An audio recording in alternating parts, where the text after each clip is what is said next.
Hello, I am honoured to receive this award for our work evaluating respiratory syncytial virus-related paediatric intensive care unit admissions in Ireland from 2010 to 2020.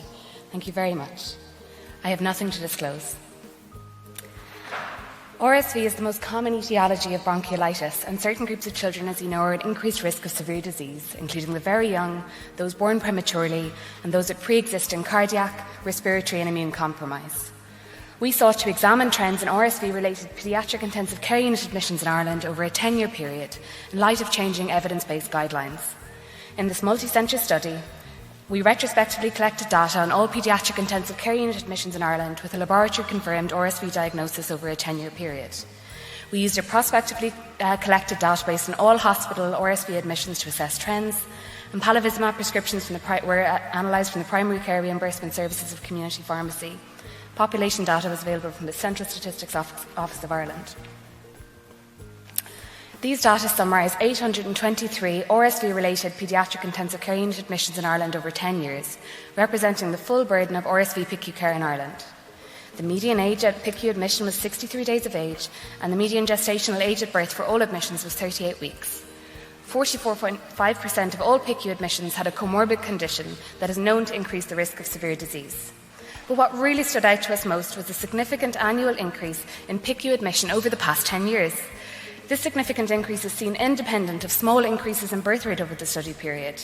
And to evaluate further, we examined total RSV-related hospital admissions, and we can see a similar trend with significant increases over the last 10 years.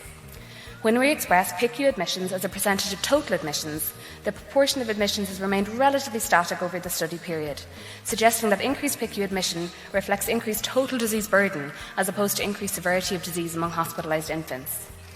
In a sub-analysis, we saw that only PICU admissions in those infants born greater than 34 weeks gestation and those less than 12 months of age were increasing significantly, not among infants born more prematurely.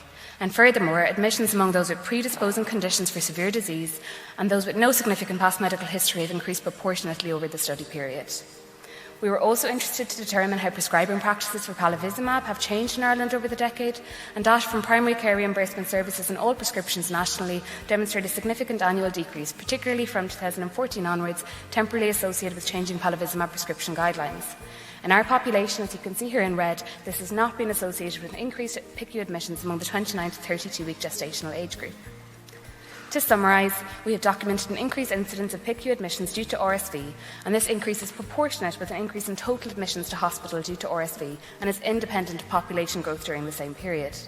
Increases have not been seen among preterm infants, but PICU admissions are increasing in the greater than 34-week gestation group. What then explains this increasing incidence of hospitalisations? Does it reflect a true increasing burden of disease, or perhaps increasing availability of rapid molecular diagnostics? Indeed, the explanation may be multifactorial, reflecting increasing survival of medically vulnerable infants, changes in RSV strain virulence, and increased testing. And this, of course, all requires further investigation. I'd like to conclude by thanking my co-investigators at Children's Health Ireland in Crumlin and Temple Street for their invaluable contributions, the Society for this opportunity, and the on-site and virtual audience for your time and attention. Thank you very much.